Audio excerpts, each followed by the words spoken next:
লজ্জার বিষয় বলো তো, খালি খাচ্ছি আর তোমাদেরকে খাবার ভিডিও দেখাচ্ছি, কারণ আজ নয় কাল রোজই রয়েছে নিমন্ত্রণ। তো লজ্জা ডাকার জন্য কোনো কিছু না পেয়ে নানটাই কাজে লাগাচ্ছিলাম। এর থেকেও লজ্জার বিষয় হলো এই বিয়ে বাড়িটা ছেড়ে যাবো আর একটা বিয়ে বাড়ি খেতে, আর সেখানে আমি খাবো জানো রীতিমতো মাটন থেকে শুরু করে সবই খাবো। এখানে খেলাম চিকেন বিরিয়ানি, ওখানে খাবো মাটন, বুঝতেই পারছো মানে আমি কতটা খেতে পারি। তো তোমাদেরকে বারবারই বলেছি আমাকে নিমন্ত্রণ করার আগে ভেবে করবে, কিন্তু দেখি কেউ আর ভাবনা চিন্তা ছেড়ে দিয়েছে। মানুষ আজকাল খাওয়াতে খুব ভালোবাসে, তাই জন্য আমি খুব খেতেও ভালোবাসি।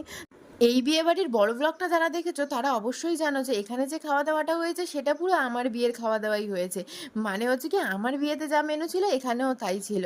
তো আমার বিয়েতে তো আমি খেতেও পারিনি ভালো করে, আর কি মেনু হয়েছিল তোমাদেরকে দেখাতেও পারিনি। তো এই মেনুগুলো দেখে নাও, এইটাই ছিল আমার বিয়েবাড়ির মেনু। তো চলো আমি আমার বিয়ে খেতে থাকি।